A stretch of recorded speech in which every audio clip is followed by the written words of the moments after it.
Yes, sir! Boom shakalaka! That's what I'm talking about!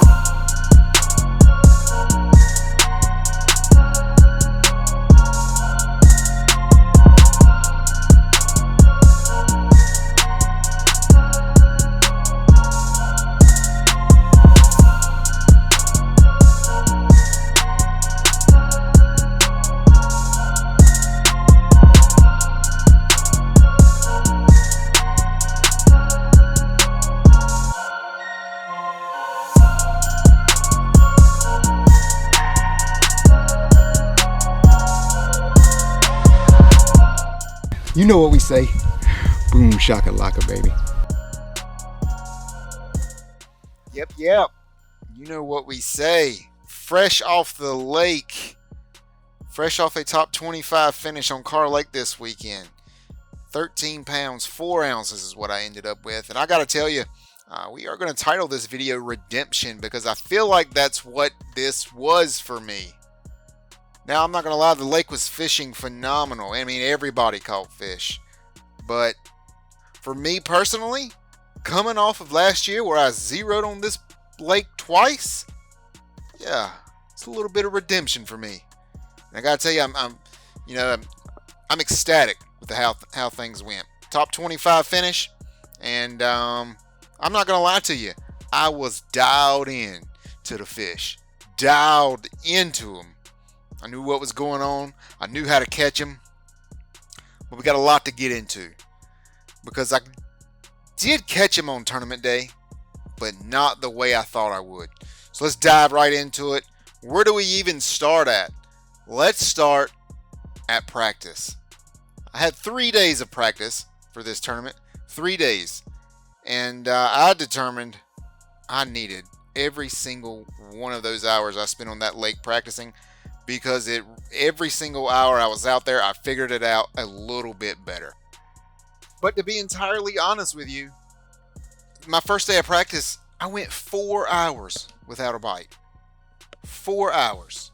And I was really getting a little nervous. You know, it's my first time on the lake in 6 months, and I not to have a bite in practice for 4 hours. And I was doing all the things I should have been doing. I was cranking really hard for the first 4 hours. Just trying to trigger a bite, fishing different locations, doing fishing main lake stuff, which is what I thought the deal should be. And I was like, you know what? Enough's enough. I'm just going to tie on something I know gets bit everywhere I go. So I tied on a shaky head. And with the very first cast, I caught one back in a pocket. What you're seeing now, the video on the screen now, is my very first cast with a shaky head. And look what I'm doing. I'm just sitting there. I got the rod between my legs. I'm not doing anything. I'm stretching out. I'm just leaving the shaky head down on the bottom of the lake floor, not doing anything. I'm checking my drag, blah, blah, blah, not doing anything. I've been cranking for 4 hours, and next thing I know, I throw this shaky head out there, and I freaking get bit. Just doing nothing. Just dragging it on the bottom and I get bit. So that kind of keys me in. That really does key me in. Like, okay, maybe I'm fishing too fast. It's like 12 o'clock at this point in time. Maybe I need to just drag a little worm around and just, do something different than cranking. But then I went just around the corner and picked up the crankbait, threw it 2 or 3 times, and actually caught one. So it wasn't that I really needed to be fishing slower. It was just I needed to be fishing somewhere different. For 4 hours I sat on the main lake just trying to catch a pre-spawner. And these fish were in the pockets. And it didn't matter what I threw back in there. I could have threw a shaky head or I could have threw a crankbait. And I got bit back in pockets on the first day of practice. So, and they were big and fat back there. Look at the belly on that thing. He had definitely either been eaten or maybe that's a small female that was full of eggs or whatever. I mean, that's a 2.5 pounder. But they were in pockets, and I found that out. And then I proceeded the rest of day one to get bit all day long. I probably caught 10 or 12 fish. over the next couple hours. And that really keyed me in. That really, set me on the right direction for tournament day. These fish were moving into pockets and were already in there. Actually, they were in the pockets. I had found the fish, and my next goal was to move around the lake to try to duplicate this pattern at different locations to verify, what I had found. I've talked before about, the goal of pre-fishing is to figure out where active fish are, and what they're eating. And I think on day one, I figured that out. I also figured out a couple of colors that were really getting bit a little bit better than everything else. So that all played into tournament day. So let's fast forward. Let's fast forward to the second day, where I really just try to go around the lake and duplicate everything that I had found. Verify that what I was doing was right. And I caught fish. I went into the back of pockets and I was catching fish. But this is the fish that really let me know what I was doing was right. So, this is the very tail end of the day, and I'm not trying to stick a big fish, but I do, on top water. And if you're going to catch a big one, on top is the best way to do it.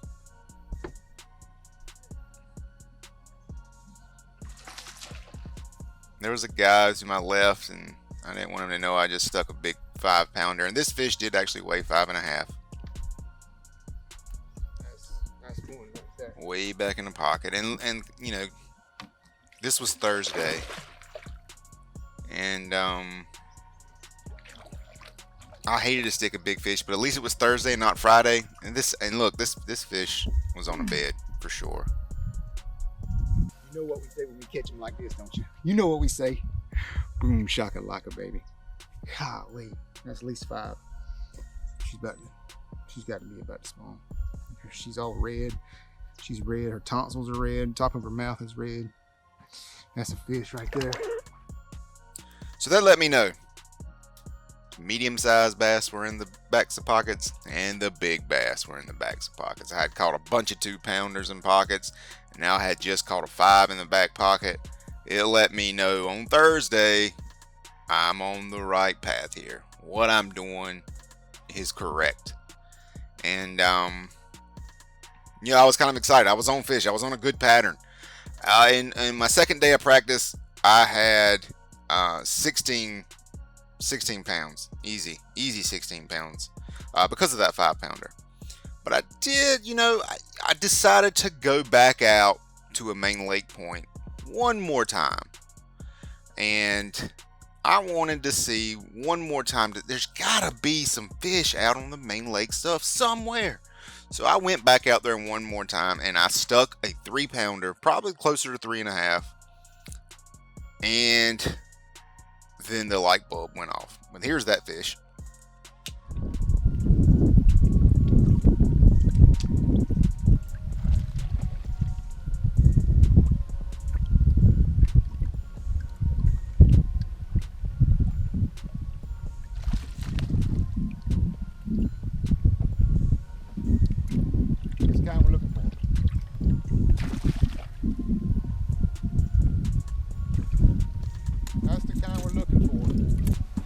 That's the kind we're looking for right there on tournament day.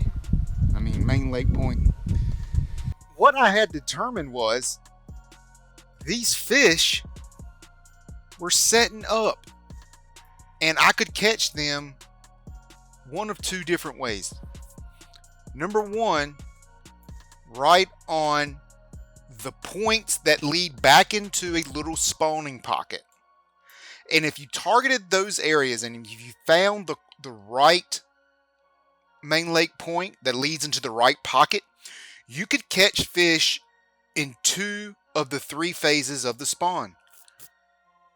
You could catch the pre-spawners, and then you could catch the post-spawners that were coming out after they did their thing back there, So let's look at this. Here's the Navionics website, and let's find a little point. Now, I'm not going to show you the exact point that I just caught that fish on, but what I am going to show you is something similar for you to look at. And I'm going to tell you, this is how I targeted my fish on tournament day.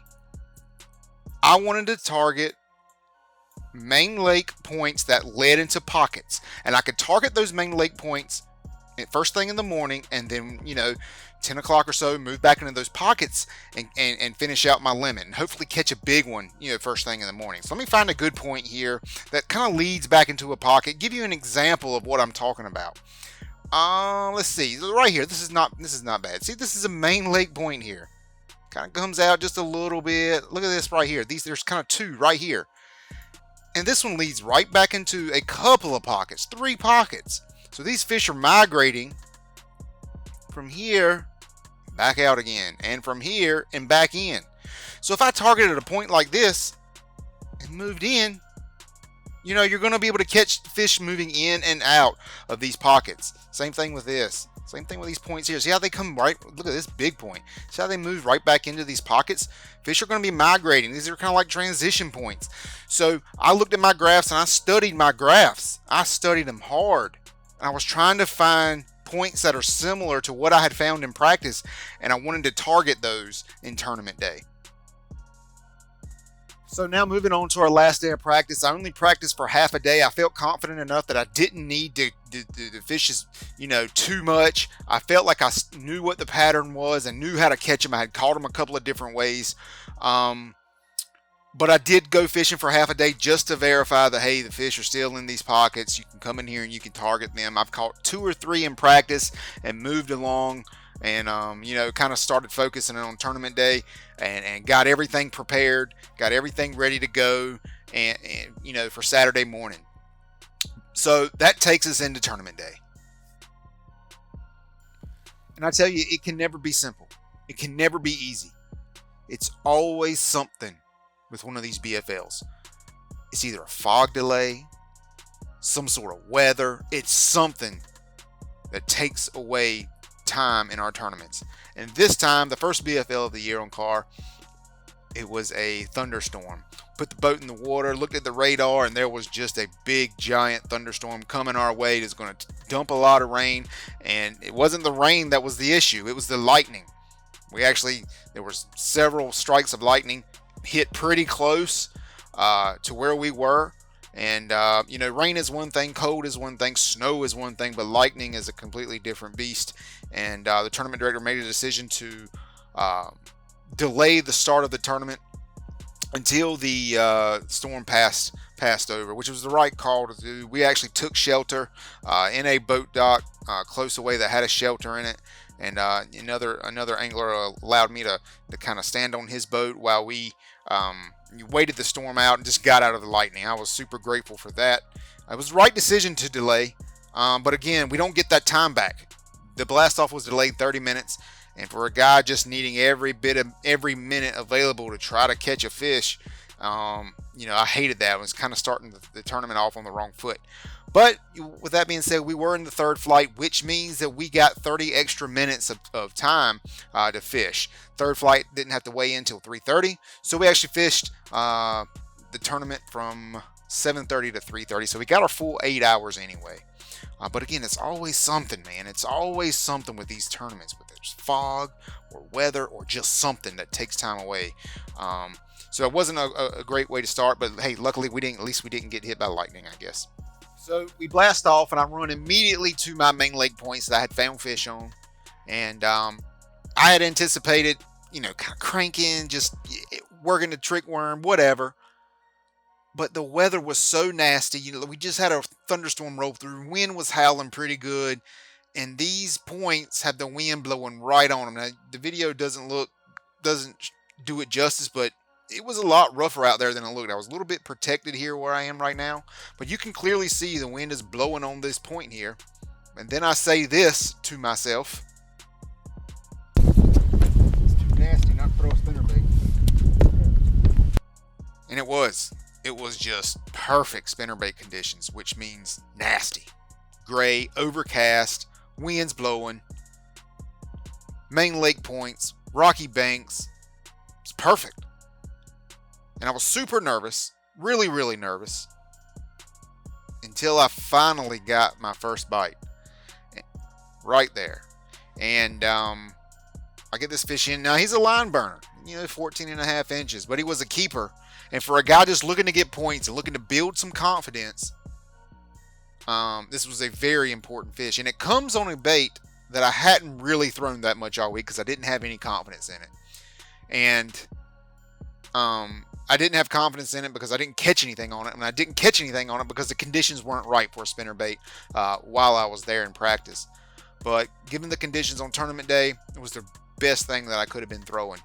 So I caught this fish on this main lake point, basically right on the rock, and I proceeded to wreck these fish. I really did. I probably caught 20 on tournament day. The majority of those fish were caught on this spinnerbait, and I culled up 4 or 5 times. Here's my second fish of the day, I think. And my co-angler's Johnny on the spot with the net. And I really didn't even need a net. But he does a really good job there for me. And at that point, I'm just gaining a little bit more confidence. And I catch another fish right away. I mean, this is all really happening really quickly here. I'm catching fish really just quickly. And then I get my 4th fish. This is going to be my 4th fish, and I'm really feeling it on this fish. This fish is a little bit bigger. He looked bigger to me as I was boat flipping him. And you'll see.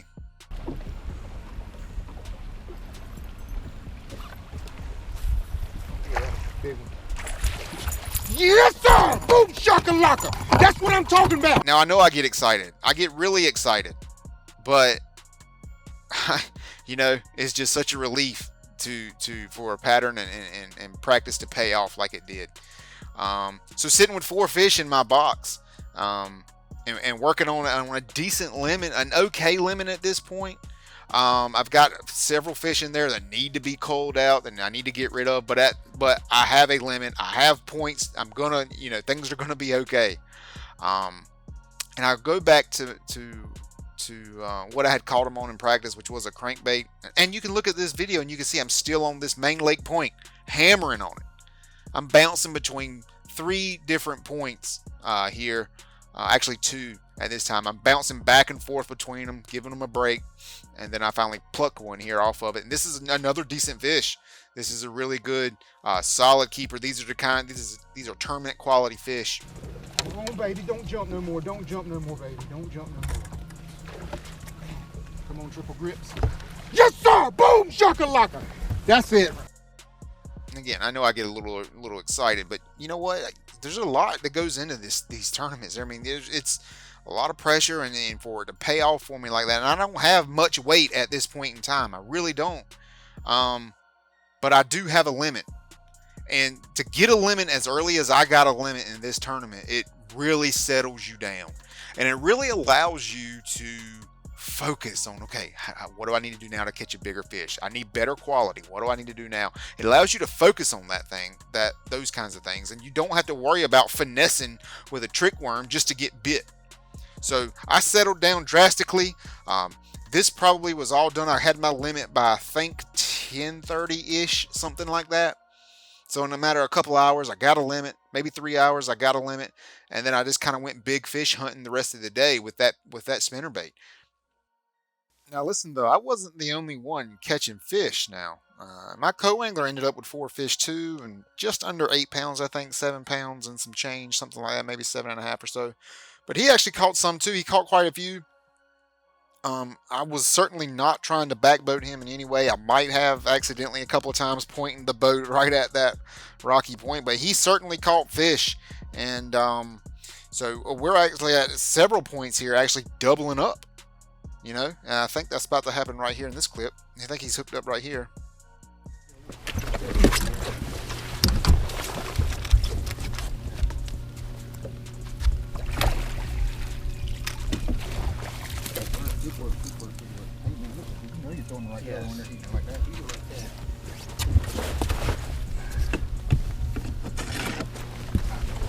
Yeah, I actually help him get that fish in, and I take another cast and I hook up again right away. And on that cast you just saw, again, throwing right up there on the dirt. All right, so I got some pliers in there, and I got a hook remover down there, right here. Hook remover and some pliers, so whichever you can. Is it bleeding? That fish swallowed his crankbait. We were trying to figure out how to get it out. But I actually hook up right here. Oh, wow. Oh, you got one on? That'll cool. Dude, we're freaking doubling up. Sorry, man. I would. Here's again, just hook up again. It's just, they're on these main lake points, at this time. Now, I kept fishing and I kept fishing and I kept fishing, and I said, I'm going to hook up on something with one of these big pre or post spawners eventually. You just got to keep working. You just got to keep going. And I stayed true to it till about 12:30. About 12:30, 1 o'clock, the wind actually stopped blowing.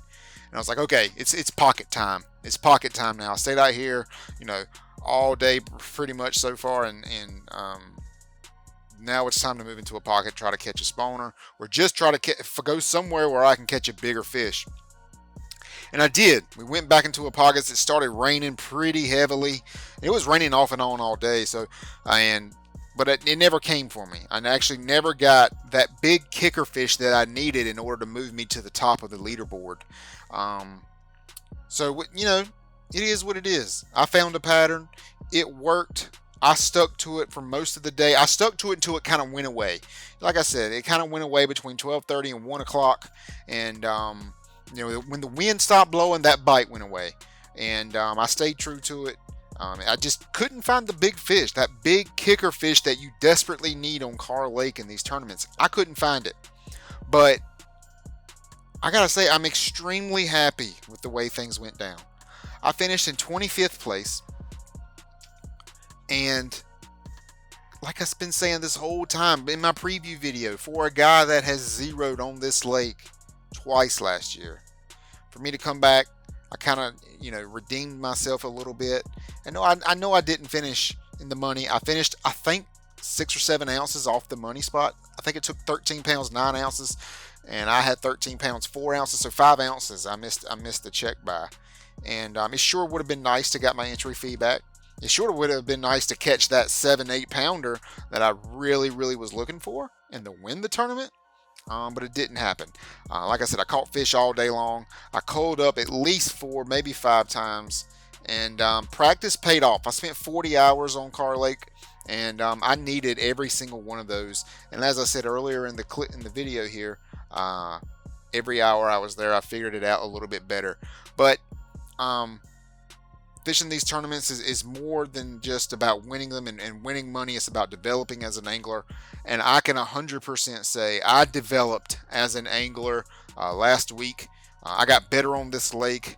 I learned more about the lake. I learned more about pre-spawn fishing and spawn fishing and post-spawn fishing. I just learned more. And that's what this is all about. And that's what we're doing here. That's what we're trying to do. We're trying to get better as an angler and to go as far in this fishing game as we can. So that's that. That's Kerr Lake. That's what happened. That's what went down. I will tell you, the lake is fishing great right now. I mean, you look at the results, everybody caught fish. Everybody caught fish. If you didn't catch fish, there was some sort of reason, because it's just, the lake is fishing really good. And everybody, after the top guys, who had 17, 18 pounds, everybody was kind of jumbled there together with 12, 13 pounds. So, again, the lake's fishing good. You should go and fish it if you're close by it right now, and throw a spinnerbait if the wind is blowing. Very happy with how things ended up. Where we stand now, we're sitting in 25th place in the points. The goal is to get in the top 45. I'm well within reach of that right now. But as we all know, one tournament will make or break you. Looking forward, if we go to Smith Mountain and we zero up there, or the wheels fall off somehow or another, and we end up with a donut, it's not going to be good. And I'm already thinking about Smith Mountain. I'm already looking at it. I'm already just analyzing everything, what everything might be, what fish might be doing there at that time. There's a lot to get into with Smith Mountain, and we'll get into that here in a few weeks. But right now, that's where we stand. 25th place, 13 pounds 4 ounces. Super, super grateful for everybody watching. I know it's been a little bit longer video, but hopefully maybe I've showed you a little bit something. Maybe I've helped you figure out how to catch them on Kerr Lake. We didn't see any really giant fish on tournament day, but maybe I helped somebody figure something out. So that's that. I appreciate you watching. Oh, by the way, I met 3 or 4 people at this tournament who actually came up to me, shook my hand, said they watched me on, they're subscribed to me here, and hey, it's really cool for me to meet people like that, and I'm really grateful for everybody that does subscribe. And you can feel free to come up to me anytime, say hello, and give me some tips on how I could do things better on the water. Anyway, that's where we are. Appreciate you watching. I'll see you on Smith Mountain in a few weeks, I promise.